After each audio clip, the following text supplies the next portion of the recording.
E aí, gente, bom sábado para vocês. Vamos fazer a leitura devocional. Hoje eu não vou fazer vídeo no notebook, não, porque hoje eu tô comendo pão da preguiça e tá muito claro essa hora. Então, vai ser complicado para arrumar lá as coisas. Então, vamos fazer assim mesmo, tá? Vamos fazer a leitura aqui por áudio, porque o som do telefone é bem melhor, né, do que o do notebook. Aqui eu não preciso gritar, né, porque eu já falo meio alto. E aí quando eu tô lá no notebook eu preciso falar mais alto. E aí às vezes eu falo alto aqui no celular e fica bem alto. Olha só, né, complicado, gente. Complicado, né, essa vida de fazer leituras por áudio. Mas vamos lá. Vamos começar. 1 Pedro, Shimon Kefa. O que é Shimon Kefa mesmo? Vocês lembram? Eu falei lá no vídeo do capítulo 1. Quem lembra? Shimon significa ouvir. É da raiz chamar. Ou shema, né, com E, ou chamar na leitura do hebraico antigo, que significa ouvir. Bom dia, Francisco. Bom sábado para você. Então, chamar é ouvir. Lá naquela passagem que fala assim, Shema Israel, Yasharal. É essa palavra. Ouve, ó Israel. E Kefa, ou Kifa, significa pedra. Pedra. E pedra é o Messias. O apóstolo emissário, ele tem o nome de pedra, mas quem é a pedra é o Messias. Igual está lá, né, naquela passagem que fala que sobre esta pedra construiria a igreja. Quem é a pedra? É o Messias, ele que é a pedra, a rocha. É nele, na palavra, porque ele é a palavra viva, é nele que nós devemos estar alicerçados. Para que vindo a tormenta, a gente não seja arrastado, né, pelas fortes águas. Prefigurando aí, né, os juízos do Pai no fim dos tempos. Né? Então, precisamos estar na rocha. Quem não está na rocha, está na areia. E quem está na areia, quando vierem as tormentas, essas pessoas serão levadas. Né? O Pai, ele dá livramento se a gente estiver fixado na rocha. A gente vai ter força para resistir. A gente vai estar na rocha. Não é? Então vamos lá. Capítulo 1, primeira epístola do emissário Shimon Kefa, que nós conhecemos em português por Pedro. Verso 1. Kefa, Pedro, apóstolo, emissário de Yahushua HaMashiach, olha aí, gente, estou lendo capítulo 1. Ô, pai, perdoa-me. Vamos pro capítulo 3. Eita, gente, hoje tá complicado, hein? Capítulo 3, verso 1. Semelhantemente é o quê? Vamos ler aqui os últimos versos do capítulo 2, para a gente continuar aqui o entendimento no contexto. Pedro Kefa estava falando que a respeito dos servos que não deveriam se rebelar contra seus senhores. Né? Aí no verso 20, e comparou esses servos com o Messias. No verso 24 diz, levando ele mesmo em seu corpo os nossos pecados sobre o madeiro, para que mortos para os pecados pudéssemos viver para a justiça. E pelas suas feridas fostes sarados, porque éreis como ovelhas desgarradas, mas agora tendes voltado ao pastor e bispo de vossas almas. Tá vendo? Ó, ele tá falando aqui, ele tá deixando subentendido aqui as ovelhas perdidas de Israel que estavam misturadas nos gentios. Isso daí naquela época era uma coisa bem clara, né? Eles sabiam que tinha tribo, que as tribos estavam espalhadas. Eles sabiam disso. E o Messias veio para reunir essas ovelhas. E aí sim, agora a gente vai para o verso 1 do capítulo 3. Semelhantemente, vós, mulheres, sede sujeitas aos vossos próprios maridos, para que também, se alguns não obedecem à palavra, pelo porte de suas mulheres, sejam ganhos sem palavra. Olha só que bonito, né, gente? Paulo também fala a respeito disso. Esse verso, ele acaba sendo uma proteção antifeminista, né? Porque nós sabemos que o homem veio primeiro e depois veio a mulher. Existe uma hierarquia que nós devemos seguir. Mas, põe um maisão bem grande aí, isso não significa omissão. Uma mulher omissa, ela acaba pecando. Por quê? Porque ela vê o erro e não fala nada. A questão é ter sabedoria para falar as coisas. Né? Porque hoje em dia isso daí está muito confuso, né? As pessoas não sabem mais qual o papel da mulher ou qual o papel do homem e as pessoas acabam se perdendo, né? Porque o homem acaba querendo uma mulher omissa, aquela que não fala nada, que aceita tudo. E a mulher que ela não é omissa, ela também não acha correta esse tipo de postura do homem. E aí ninguém se acerta. Por isso que é importante a gente estar na palavra, né? Porque se a gente estiver na palavra, cada um vai saber qual é o seu papel sem cobrar, sem ter que cobrar do outro. Né, o papel bíblico que é devido à pessoa, né? Então, e aqui Pedro está falando, ó, que as mulheres sejam sujeitas aos vossos maridos, né? Dê ouvidos a ele, dê honra a eles. Por quê? Porque se alguns não obedecem à palavra, né, não tá obedecendo a palavra. A mulher lá tá injuriada porque o marido não tá obedecendo a palavra. Aí o que ela tem que fazer? Ela tem que dar o exemplo. Ela vai xingar, ela vai jogar pedra, ela vai se rebelar? Não, ela vai fazer o que é certo, não por causa do marido, mas por causa da palavra, por causa da obediência dela à palavra.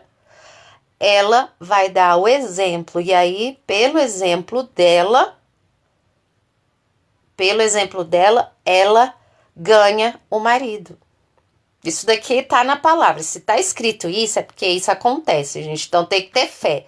Qual que é a fé da mulher? É dar o exemplo, entendendo que, pelo exemplo dela, ela pode ganhar o marido.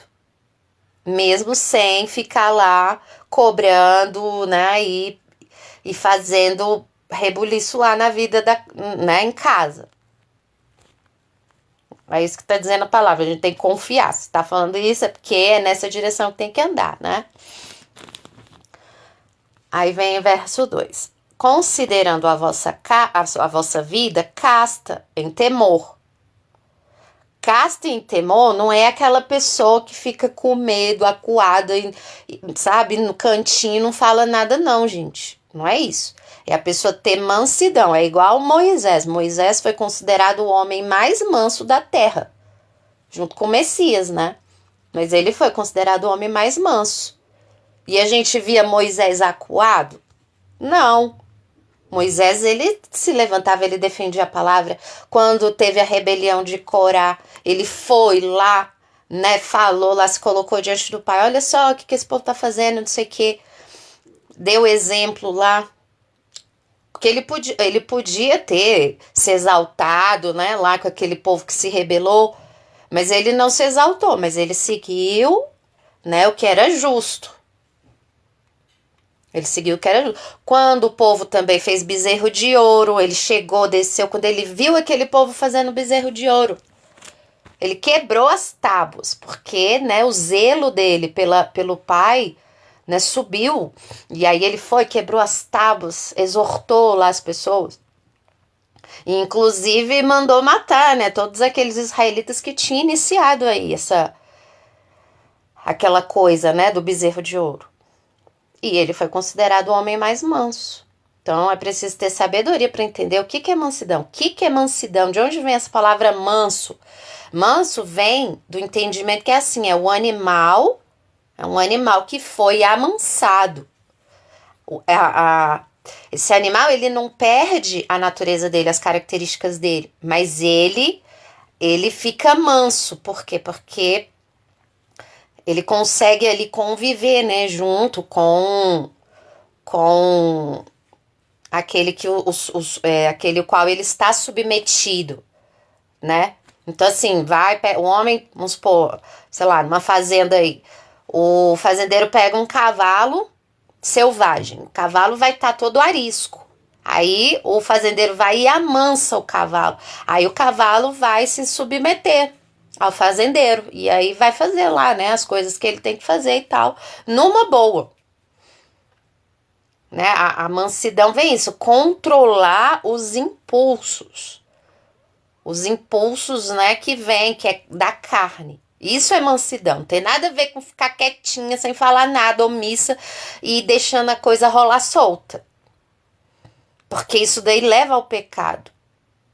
Isso daí é uma atitude sem sabedoria. Igual o vídeo aí que eu postei esse tempo atrás aí, né, da mãe lá, sei lá, batizando o filho lá na igreja católica, e o padre lá batendo na cara da criança, e a mãe não fazia nada, gente. Nem pra sair de lá, tirar o menino dali.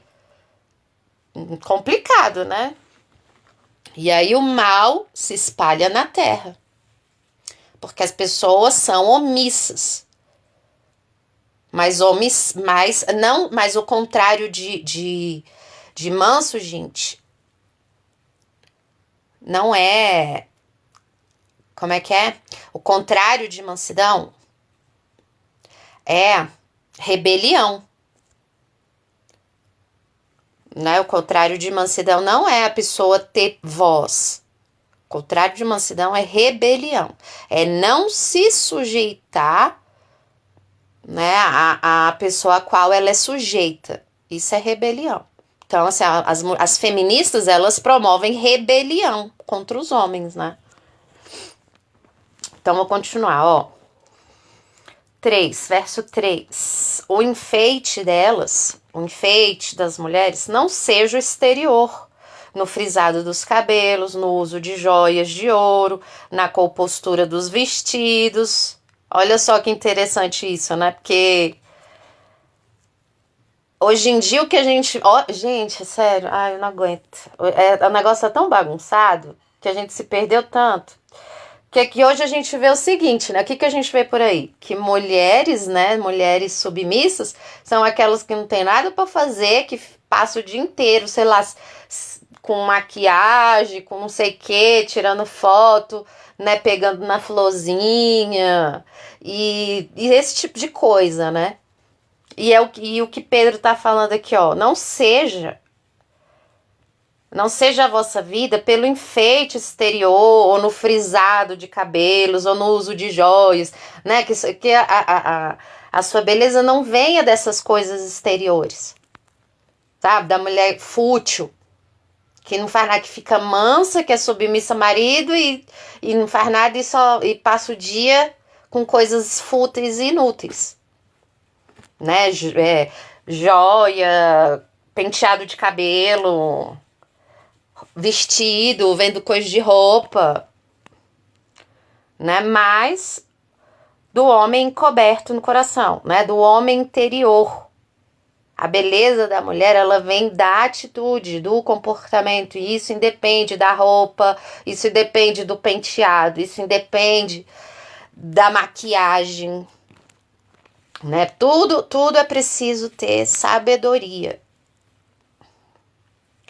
Então, verso 4. Mas o homem coberto no coração, incorruptível, traje de um espírito manso e quieto, Manso e quieto, mais uma vez, não significa omissão. Significa sabedoria, significa saber a hora de agir, significa não ser aquela mulher louca, sabe? Que qualquer coisinha já tá reclamando. Igual a palavra mesmo diz, né? Que melhor morar no canto da casa do que numa casa pequena, nos fundos da casa, do que com uma mulher, né? Irritadiça, uma mulher contendenciosa, uma mulher chata, né? Então, isso daqui se refere a esse tipo de mulher. Então, assim, é que a mulher que é sábia, que sabe a hora de falar, que sabe o que dizer, né? Então, isso é precioso diante do Pai, porque assim se adornavam também, antigamente, as santas mulheres que esperavam no Criador e estavam sujeitas aos seus próprios maridos. Aí agora ele vai dar um exemplo no verso 6. Como Sara obedecia a Abraão, chamando-lhe Senhor. Sara obedecia a Abraão, mas Sara, ela também falou, Sara era omissa? Eu já falei disso daí em alguns áudios anteriores. Será que Sara era omissa? Não, ao contrário. Em uma leitura diferente, né? Poderiam até falar que Sara é que dava a última palavra lá na casa, né? Porque o que a gente lembra do testemunho de Sara? Sara não estava conseguindo filho, falou para Abraão se deitar com Agar. Aí Abraão, vai lá, quem tomou a decisão aí? Foi Abraão ou foi Sara? Foi Sara. Eu não tô conseguindo ter filho. Isso depois da promessa, ou seja, ela fez um ato errado. Ela não teve paciência, porque ela ficou com medo. Ela ficou com medo, eu tô ficando velha, eu não vou conseguir deixar descendência pro meu marido. Ela ficou ansiosa, aí acabou agindo mal. Né? E aí ela pegou e falou, vai, se deita com Hagar. Abraão foi lá e se deitou. E aí depois que veio a promessa que ela teve Isaac, e aí o que aconteceu? O filho da escrava olhou de um jeito ruim pro filho dela e ela falou, manda embora essa escrava, porque não herdará com meu filho Isaac. Não herdará. Aí a gente já vê que a escrava não era esposa, até porque não teve o cumprimento, porque inclusive nessa época não tinha lei, né, do jeito que a gente conhece, não tinha Torá, e quando não há Torá, não há transgressão da Torá, não há transgressão, porque não tinha Torá, né, então, na Torá diz que caso, né, o homem, ele tenha duas mulheres, e o filho da mulher rejeitada for o primogênito, é para considerar primogênito o filho da mulher rejeitada.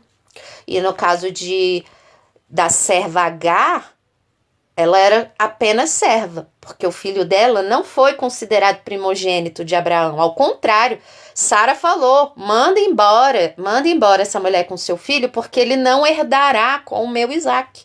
Ou seja, ele não tem nada a ver com Abraão. Ele não tem nada a ver com a herança, ele não é primogênito de nada. Foi isso que aconteceu. E quem tomou essa atitude? Quem deu a palavra final? Foi Abraão? Foi Abraão? Não, foi Sara. Manda embora a escrava e o filho. E Abraão não gostou, não. Ele falou assim, isso daí não é bom. Não é bom o que ela tá falando.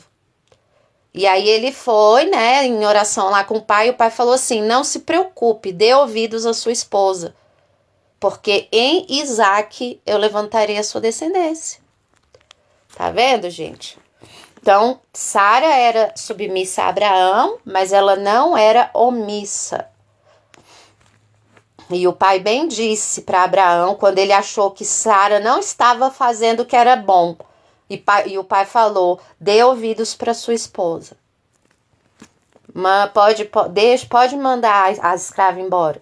Só que aí o pai, na sua misericórdia, também suscitou descendência para Ismael, né? Ismael também foi pai de reis, príncipes e reis. Então, como Sara obedecia a Abraão, chamando-lhe Senhor, da qual vós sois filhas, né? Já que apontando para falando, tá vendo? Vocês são filhas, né, de Sara, por causa da descendência. Fazendo bem e não temendo nenhum espanto aqui, ó. Não temem nenhum espanto, tá vendo? A mulher tem que ser corajosa, gente. A mulher não tem que ser omissa. A mulher não tem que ter medo. A mulher criadora, ela é submissa, mas ela não tem medo. Ela age com sabedoria. Tem nada a ver com omissão. Ver o mal e não fazer nada. Verso 7. Igualmente vós, maridos, coabitai com elas com entendimento, dando honra à mulher como vaso mais fraco. Tá vendo? Ó, tem que reconhecer que a mulher é mais frágil, tem que reconhecer que a mulher é diferente, né? More com ela com entendimento. Tem entendimento que ela é mais fraca. Tem entendimento que ela tem lá as características diferentes dos homens, né? Daqui é o conselho de Pedro para os homens. Aí, ó, como sendo vós os seus co-herdeiros da graça da vida. Tá vendo? Vocês são co-herdeiros, os dois são co-herdeiros da graça. Não tem preferência diante do Pai, né? Seja assim, por quê? Para que não sejam impedidas as vossas orações. Olha só que sério isso. Se o homem, ele não convive com a mulher, com entendimento, dando honra para ela como vaso mais fraco, ó, são impedidas as orações deles. Olha só que coisa mais grave isso, gente. Para que os homens tenham suas orações ouvidas pelo Pai, eles precisam conviver com suas mulheres com entendimento, dando honra a elas. Olha só, né? Pra você ver como a palavra ela não é machista, como dizem aí, né? Os esquerdistas, as feministas. Ao contrário, a palavra incentiva os homens a respeitarem as mulheres. Ela incentiva. O negócio é que, né, na bagunça, ninguém obedece a palavra. Nem o homem obedece a palavra, mesmo que diga que obedece, nem a mulher obedece a palavra, mesmo que diga que obedece. Porque, na verdade, todo mundo está seguindo aí os seus próprios interesses. Qual homem que não quer uma mulher que faça tudo que ele quer? Independente se ele está servindo ao pai ou não, né? E a mulher também. Hoje tá bem complicado mesmo, gente. Hoje tá bem complicado porque as mulheres se perderam, os homens se perderam. Ninguém tem temor do pai e aí vira essa bagunça aí. Porque a gente tem que conviver tendo temor ao pai. A gente lida com o próximo por conta do nosso temor ao pai. A gente não faz as coisas pro próximo por causa do próximo. Porque senão ninguém faz nada pra ninguém. E é o que a gente vê hoje, né? Mas a gente faz por conta do pai. Por temor ao pai. Sabendo que se a gente não anda no caminho que ele ensinou, a gente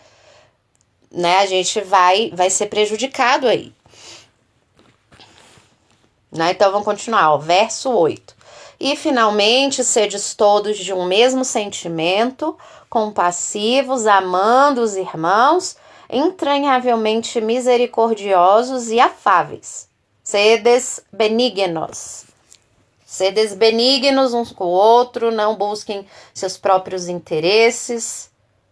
Andem no caminho da justiça, da verdade e do amor.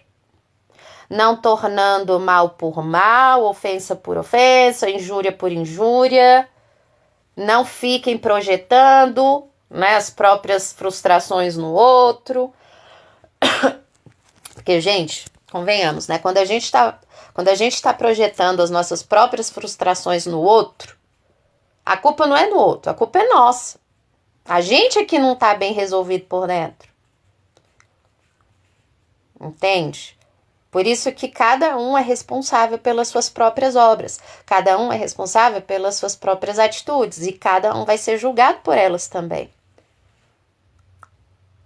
Mesmo que a gente tenha padecido, né, tristeza, mesmo que tenha feito mal pra gente, mesmo que a gente tenha sofrido vários traumas, quem cura isso é o pai, não é o outro.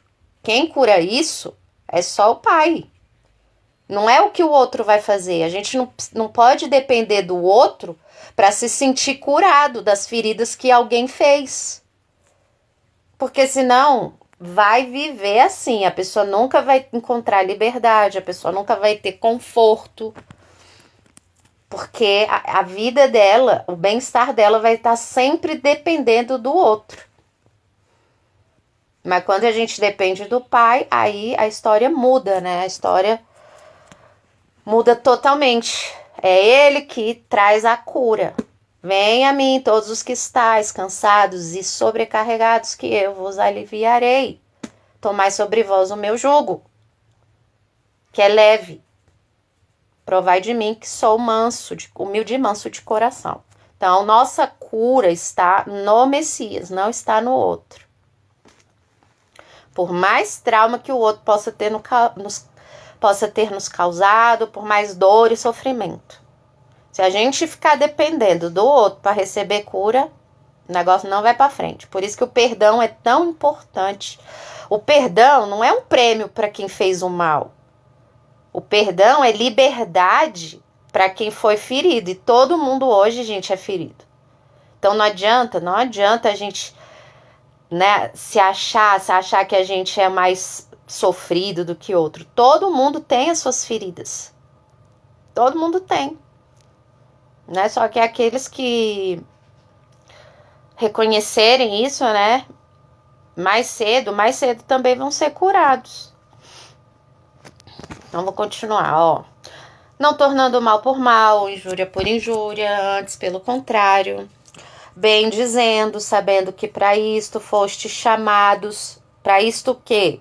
Para fazer o que é certo, para viver em justiça, para ser diferente do resto do mundo, porque o resto do mundo é assim, você me xinga, eu te xingo. Você faz mal para mim, eu faço mal para você. É assim, que também tá ligado com o tal do olho por olho, dente por dente. Porque o olho por olho, dente por dente também tem um pouco a ver com justiça, né? Se você me fez mal, então eu posso fazer mal para você de volta. Só que com o Messias não é assim. Com o Messias recebo o dano. Ah, mas isso é injusto. Pois é, gente. Não é que é injusto. Quando a gente recebe o dano, a gente está mostrando que a gente está acima disso. Porque o mundo vive nessa bagunça. Então, a gente é chamado para ser diferente. Se o mundo inteiro é olho por olho, dente por dente, vocês não vão ser assim. Até porque a vingança é do pai. É o pai que vai vingar toda a injustiça, todo o mal, toda ofensa, tudo de ruim. É ele que vai vingar. Então, sabendo que para isto fosse chamados, para que por herança alcanceis a bênção. Que bênção? Vida eterna. Por herança, que veio desde Abraão. Terra prometida, celestial. Porque quem quer amar a vida e ver os dias bons, olha, quer dizer que tem tudo a ver com Provérbios, tem tudo a ver com o Antigo Testamento. Quem quer amar a vida e ver os dias bons, quer ter felicidade, quer ter alegria na sua vida, quer estar em paz, o que eu faço? Refreie sua língua do mal e os seus lábios não falem engano. Seus lábios não falem falsidade. Seus lábios não falem de malícia. Sejam sim, gente. Então, a palavra, ela ensina a gente o caminho correto. E quem caminha do jeito certo tem satisfação nessa vida também. Ó, aparte-se do mal. Aparte-se do mal e faça o bem. Todo o Antigo Testamento, Provérbios, sempre está lá. Aparte-se do mal, inteligência e apartar-se do mal. O que é o mal? São todos os amigos. Voltei. Gente, o sinal fica caindo aqui, né? Uma beleza. Tudo de graça, né? Porque nada é por acaso. Então, eu vou continuar onde eu parei. O que é o mal? O mal são o quê? São pessoas que não acrescentam nada, que só tá na nossa vida para plantar sementinha ruim, para não deixar nervoso, não deixar com medo, não deixar irado, não deixar, sabe? Todas essas coisas são pessoas assim. Nos levar para caminhos errados, porque existem muitas pessoas assim, gente, sob o pretexto de amizade, sobre o pretexto de preocupação, enche a nossa mente de caraminhola, enche a nossa mente de medo, de coisa que não presta, de coisa do mundo. Isso é o mal. A palavra fala, aparte-se do mal. Aparte-se de pessoas que praticam o mal. Aí também tem aquelas mulheres, né, que a Bíblia também ensina, que são mulheres que também levam para as coisas ruins, que também é chamado de mal, porque fala que os pés delas caminham para a morte. Aparte-se do mal. Só que o povo não se aparta, por quê? Porque isso faz bem para a carne, as pessoas gostam de ouvir essas coisas. As pessoas gostam de ouvir sobre o mal, as pessoas gostam, parece que é alimento para elas. Elas gostam de ouvir o mal, o mal, o mal. É impressionante. E aí, o que acontece? Vida ruim. A pessoa não tem uma vida tranquila. Aparte-se do mal e faça o bem. Busque a paz e siga. Outra coisa que a palavra vive falando. Busque a paz. Busque a shalom, busque o que é bom. O que é paz, o que é shalom? Como eu já disse, né? Shalom não é só paz, é completude, é saúde, é bem-estar, é tudo que envolve, né, uma satisfação do ser. Então, busque essas coisas. Foque a sua mente, foque a sua energia nessas coisas. Aí você vai amar a sua vida, você vai ter bons dias aqui. É simples, gente. E aí, quando aparecer pessoas que nos tiram a paz, mesmo que a gente queira a paz, é o pai que vai julgar.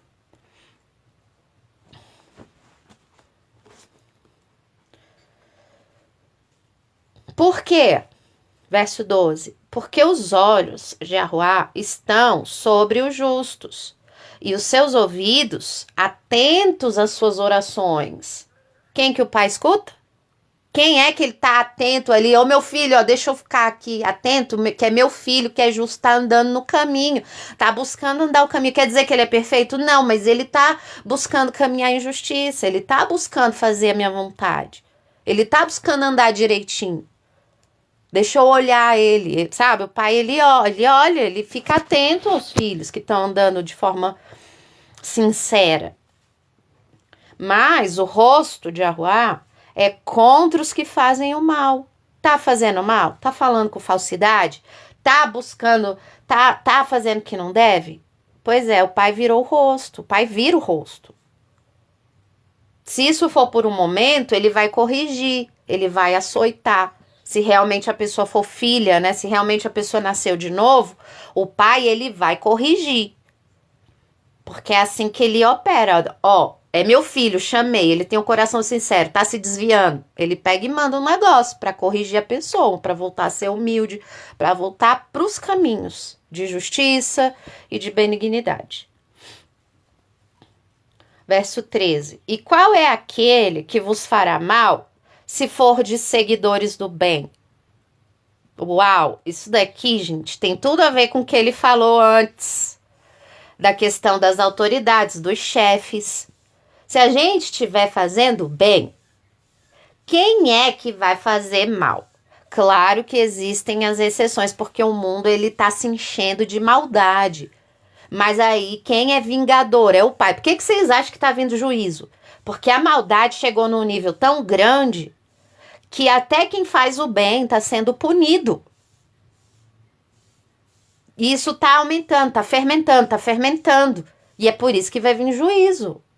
Porque a injustiça está chegando até os céus. O que é injustiça? São pessoas que fazem o bem estarem sendo punidas, estarem recebendo o mal, mesmo fazendo bem. Mas o natural é assim: se eu faço bem, ninguém vem me fazer mal. Se eu não roubo, eu não vou receber as consequências do meu mal.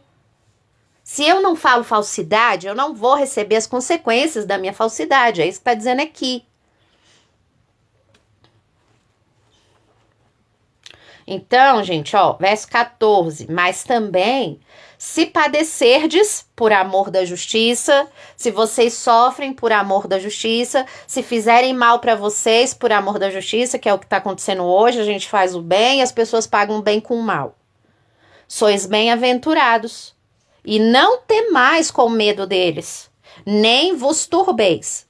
Tá vendo, ó? Se vierem fazer mal para vocês, mesmo vocês fazendo bem, mesmo vocês seguindo a justiça, não tenha medo deles. Não tenha medo deles, nem vos turbeis. Não é para ter medo. Segue fazendo a justiça, por quê? Porque vocês têm o Pai que olha por vocês. Cada um vai ter aí o seu livramento, e por livramento eu digo, nem sempre é livramento do corpo, mas é o livramento do sofrimento, é um livramento que só o Pai sabe dar, gente. Porque senão daqui a pouco vão estar me chamando de pré-tribulacionista, né? Vão falar que eu tô falando que o povo vai ser arrebatado, que não vai passar pelo sofrimento da grande tribulação, etc, etc. Daqui a pouco estão me chamando, né? Porque eu tô aqui encorajando, né, os irmãos que o Pai vai dar livramento. Daqui a pouco estão falando isso daí também de mim, né? Mas tem nada a ver, gente. O livramento que o Pai dá é um livramento de alma. Pode ser da carne? Pode. Se ele quiser, pode. Se ele quiser, ele pode dar um livramento do corpo também. Mas ele dá o livramento da alma, ele dá o livramento da alma, do espírito, como diz lá nos escritos antigos, nem né, que eu já falei em outro áudio. Nem o fogo queimará, nem a água, né, vai cobrirá e tal. Inclusive, eu até lembrei aqui de um testemunho que eu vi de um mártir, né, cristão desse. Não sei se é verdade, tá? Mas eu achei bem interessante que ele tinha sido condenado à fogueira. E aí ele deu um medo nele antes, né? Antes de chegar o grande dia lá, né? Deu um medo nele e ele entrou em oração e tal. E aí à noite, antes de levarem ele para fogueira, ele pegou e colocou o dedo. Caiu de novo aqui, gente. Oh, beleza. Vamos continuar. Eu não sei onde eu parei. Bom, aí tava lá aquele mártir, né? Marte. Aí ele tava, né? Deu um medo nele. Aí quando chegou a noite, no dia antes dele ir pra fogueira, ele diz, né? Diz aí esse relato que ele colocou o dedo na chama. Uma chama que tinha lá de vela, não sei. E aí aquela chama começou a comer o dedo dele todo. E ele não sentia dor. Olha só que impressionante, né? Bom, eu não sei se esse testemunho é verdadeiro, mas eu creio sim que o Pai pode dar livramento, né? De várias formas. Como teve também, né, o livramento lá daquele... Como é que era o nome? Policarpo, né? Diz que ele foi condenado também à fogueira e ele ficou, né, vivo ali durante um tempo. Uma história assim, não me lembro bem. Né? Então, assim, a gente não sabe. Mas se a palavra diz que não é pra gente ter medo, se a gente está caminhando em justiça, se a gente está fazendo as coisas do jeito que o Pai, buscando fazer as coisas do jeito que o Pai ensina, a gente tem a segurança, a gente tem confiança, a gente tem a nossa consciência tranquila. Vamos errar? Vamos, mas a gente está buscando fazer o que é certo, a gente está buscando andar em justiça. O Pai, ele vê isso, ele olha para um coração contrito, que tá buscando andar, por mais difícil que seja, né? Um coração que tá buscando andar em sinceridade diante dele, não é? E por isso que não é para ter medo. Agora, aquele cuja consciência o condena, aí é outros 500, gente. Porque se a minha consciência me condena, grande, né, igual fala a palavra, grande é o Pai, né, que nos justifica. Mas a gente precisa ter consciência, que assim, nossa consciência, a gente precisa ter entendimento assim, se a nossa consciência nos condena, porque nós somos culpados, aí a gente tem que buscar, misericórdia e arrependimento. Mas se a nossa consciência nos condena por algo que a gente desconhece, aí maior é o Pai que nos justifica. Esse é o entendimento que, né, correto. Porque tem muita gente que não sabe o que fazer, né? Não sabe como agir da palavra e ela mesma se culpa. Às vezes ela não tá nem errando, mas ela fica se culpando. Ai, será? Será que eu tô fazendo certo? Será que isso? Será que aquilo? Meio que na ignorância, sabe? Então é disso que a passagem trata. Se a nossa consciência nos condena, maior é o Pai que nos justifica. Mas se a gente sabe que tá fazendo o errado e a nossa consciência nos condena porque a gente tá fazendo o errado com conhecimento de causa, aí é outra coisa. Aí busque arrependimento, busque, né, se melhorar os caminhos. Então vamos continuar aqui, ó. Não ter mais com medo deles. Né? Se vocês padecerdes por amor da justiça, sois bem-aventurados, e não temais com medo deles, nem vos turbeis. Antes, santificai a Yahuwah Elohim em vossos corações. Santificai. O que é santificar mesmo? Separar, andar diferente, ser diferente dos outros. Andar na contramão de tudo que o mundo faz. E estáis sempre preparados para responder com mansidão, com tranquilidade, numa boa. E temor. Temor ao quê? Aos homens? Não, ao Pai. Ele tá olhando tudo, ele tá vendo como é que você tá respondendo. A qualquer que vos pedir a razão da esperança que há em vós. Tendo uma consciência limpa, tranquila, de que tá buscando fazer o correto, para que naquilo que falam mal de vós, como malfeitores, né? Estão falando mal de vocês, estão chamando vocês de diabo, estão falando que vocês são hereges, estão falando que vocês fazem o que é errado, e sendo que vocês não estão fazendo isso.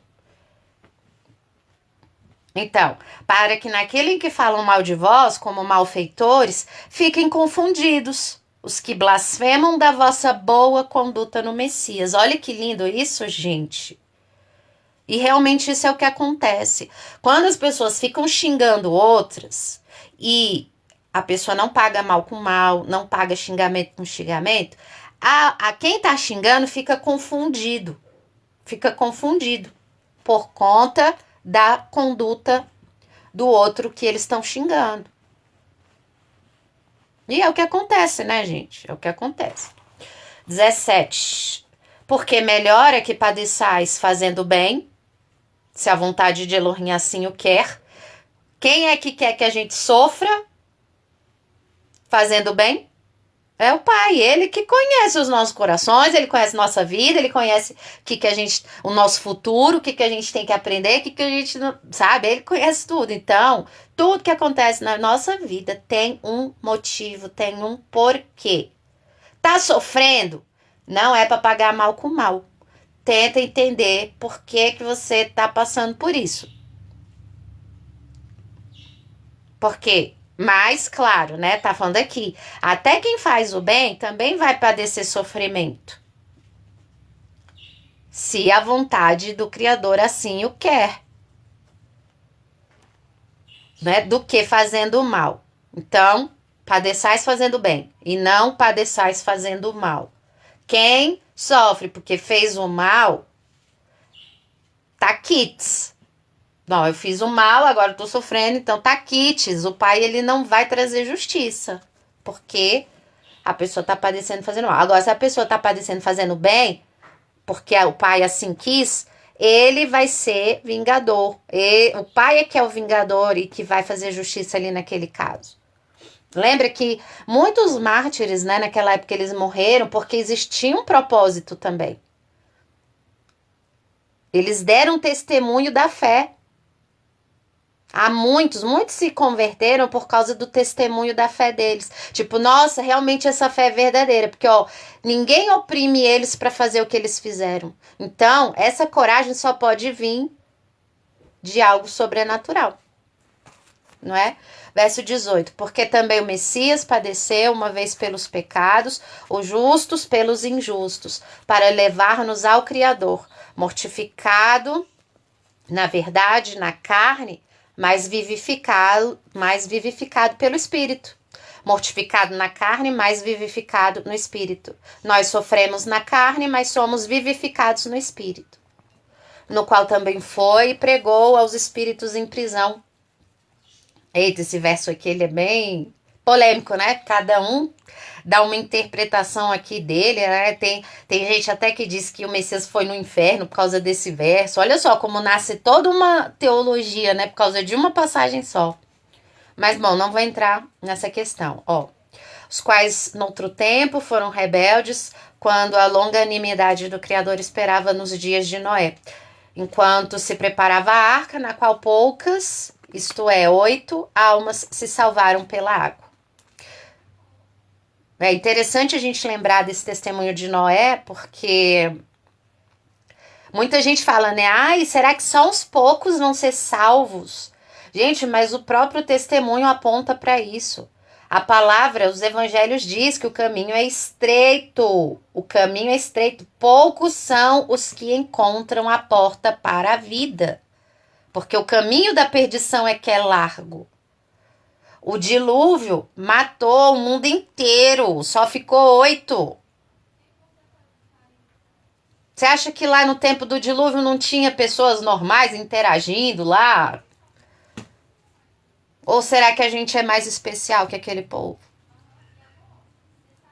Então, toda a palavra aponta para poucos. No tempo de Elias, o pai salvou lá 7.000, né? Foi 7.000, não lembro.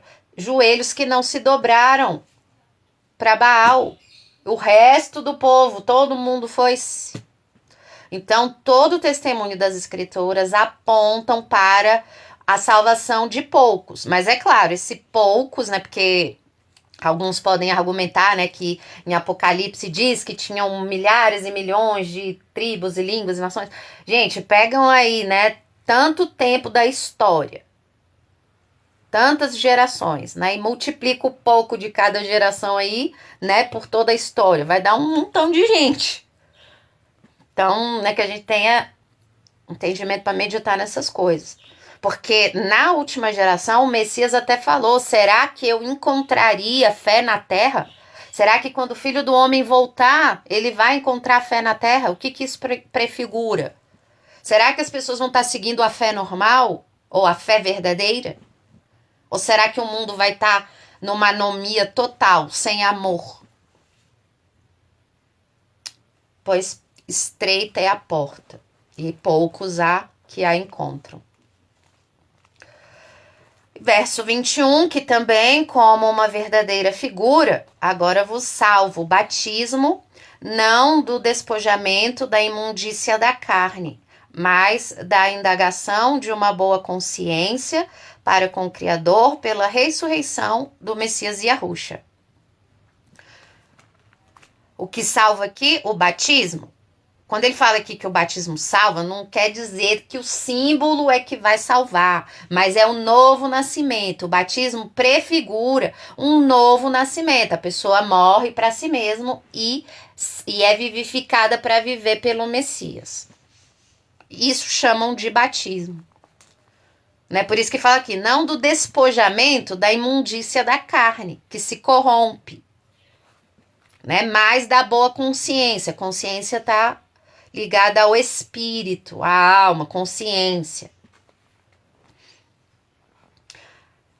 Né? Pela ressurreição do Messias, verso 22, o qual está à destra de Elohim, ele está à destra de Elohim, ele não é o Pai, o Filho não é o Pai, apesar de representar o Pai, ele vira em nome do Pai, vir fazer as coisas do Pai como se fosse o Pai, porque antigamente o filho que fazia isso, ele era como se fosse o Pai, porque ele estava ali na autoridade do Pai, ele via representar o Pai.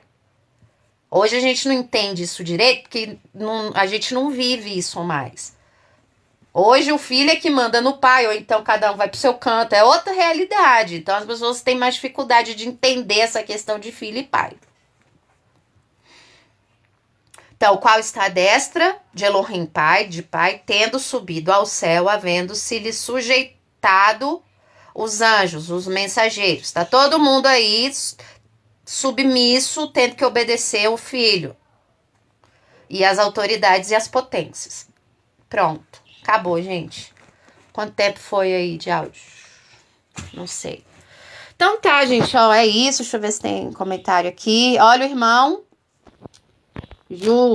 Juliano. Estamos aqui para servir, não para ser servido. Se o marido e a esposa pensarem assim, será um pedaço do paraíso. É mesmo. É.